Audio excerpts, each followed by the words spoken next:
सदियों के इंतजार के बाद आखिरकार वो घड़ी आ गई जब भगवान श्री राम अयोध्या में 22 जनवरी को विराजेंगे। अयोध्या में श्री राम की प्राण प्रतिष्ठा 22 जनवरी को होने जा रही है।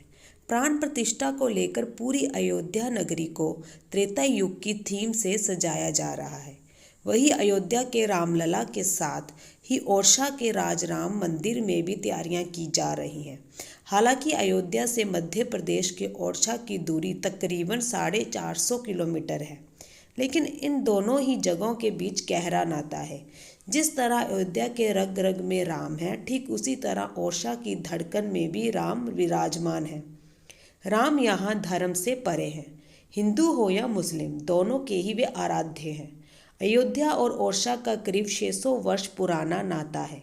कहा जाता है कि 16वीं शताब्दी में ओरछा के बुंदेला शासक मधुकर शाह की महारानी कुंवर गणेश अयोध्या से रामलला की ओरछा ले आई थी। अयोध्या में भले ही रामलला का जन्म हुआ है, लेकिन उनकी असली सरकार तो निवाड़ी जिले के ओरछा में चलती है। यहाँ हर आमजन प्रजा होता है, चाहे वह प्रधानमंत्री और राष्ट्रपति क्यों ना हो। और यही कारण है कि यहाँ किसी भी वीआईपी को गॉड ऑफ ऑनर नहीं दिया जाता। निवाड़ी जिले के ओरछा का राम राजा मंदिर यह विश्व का एक ऐसा मंदिर है जहाँ मर्यादा पुरुषोत्तम राम की पूजा भगवान के रूप में नहीं, बल्कि मानव स्वरूप के राजा के रूप में की जाती है। यहाँ राजा राम मंदिर में नहीं, बल्कि महल में विराजमान है। यहाँ श्री राम को एक राजा की तरह चारों पहर सरकारी पुलिस जवानों द्वारा सशस्त्र सलामी दी जाती है। ये परंपरा आज की नहीं, बल्कि करीब 450 वर्षों से लगातार चली आ रही है। यहाँ पर भगवान श्री राम लला धनुषधारी के रूप में नहीं, बल्कि ढाल तलवार लिए विराजमान है, जबकि देश के अन्य मंदिरों में रामलला की प्रतिमाएं खड़े रूप में देखने को मिलेगी। देश की दूसरी अयोध्या कहे जाने वाली पर्यटक एवं धार्मिक नगरी ओरछा का इतिहास बहुत प्राचीन और गौरवशाली है। प्रचलित मान्यता के अनुसार 1631 में ओरछा की महारानी गणेश कुंवर पुष्य नक्षत्र में इस मूर्ति को अयोध्या से नंगे पैर चलकर गोद में लेकर ओरछा लाई थी। जानकारी अनुसार ओरछा नरेश मधुकार शाह युदेव कृष्ण भक्त थे, जबकि उनकी रानी कुंवर गणेश राम भक्त थी। जनुश्रुति के अनुसार एक दिन राजा रानी के बीच अपने अपने आराध्य की श्रेष्ठता को लेकर विवाद हो गया। राजा की चुनौती देने पर रानी कुंवर गणेश ने राजा राम को अयोध्या से ओरछा लाने का संकल्प लिया। इसके बाद रानी अयोध्या पहुंची तथा उन्होंने वहां अपने आराध्य भगवान श्री राम को पाने कठोर तपस्या की। तपस्या के बावजूद भी जब भगवान राम प्रकट नहीं हुए, तब दुखी रानी ने सरयू नदी में प्राण त्यागने के उद्देश्य से छलांग लगा दी। तत्क्षण राम की बाल रूप में सुंदर मूर्ति रानी की गोद में प्रकट हो गई और रानी ने भगवान श्री राम से ओरछा चलने का आग्रह किया।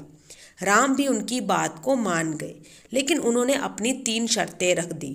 पहली शर्त में भगवान राम ने कहा कि मैं अयोध्या से ओरछा जाकर जिस जगह बैठूंगा, इस स्थान में फिर नहीं उठूंगा। दूसरी शर्त में कहा कि ओरछा के राजा के रूप में विराजित होने के बाद किसी दूसरे की सत्ता नहीं रहेगी। और रामलला की तीसरी शर्त में उन्होंने खुद को बाल रूप में पैदल एक विशेष पुष्य नक्षत्र में साधु संतों के साथ ले जाने की थी। एक जनश्रुति के अनुसार सतयुग में राजा दशरथ की चाह अधूरी रह गई थी कि वो राम का राजतिलक करते, लेकिन वो चाह वह सतयुग में पूरी नहीं हो सकी।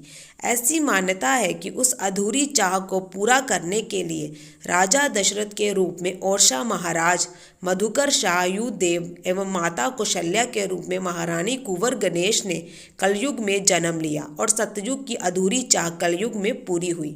जब भगवान अयोध्या से ओरछा आए तो उनकी 3 शर्तों में ये शर्त भी शामिल थी कि वह राजा के राजा होंगे।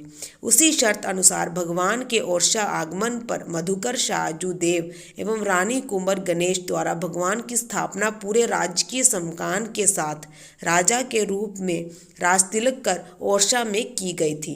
ओरछा के राम राजा इस मायने में भी अद्वितीय हैं कि उन्हें प्रतिदिन पुलिस के जवान बाकायदा आज भी चारों पहर गॉड ऑफ ऑनर पेश करते हैं। सूर्यास्त के बाद किसी भी वीआईपी को गॉड ऑफ ऑनर पेश नहीं करने की स्थापित कृति के बावजूद भगवान श्री राम को सूर्यास्त के बाद भी ओरछा में गॉड ऑफ ऑनर पेश किया जाता है। कहते हैं कि भगवान श्री राम ने अयोध्या से ओरछा आते समय महारानी कुंवर गणेश से यह शर्त अनुसार तय कर लिया था कि जहां वे रहेंगे वहां कोई दूसरा राजा ना रहेगा। इसलिए ओरछा में भगवान राम की मान्यता राम राजा के रूप में है और राम की प्रतिष्ठापन भी ओरछा में मंदिर नहीं, महारानी के महल, अपने महल में ही है। अगर आपको हमारी ये वीडियो अच्छी लगी हो तो हमारे चैनल को लाइक, सब्सक्राइब, शेयर, कमेंट जरूर कीजिएगा। धन्यवाद।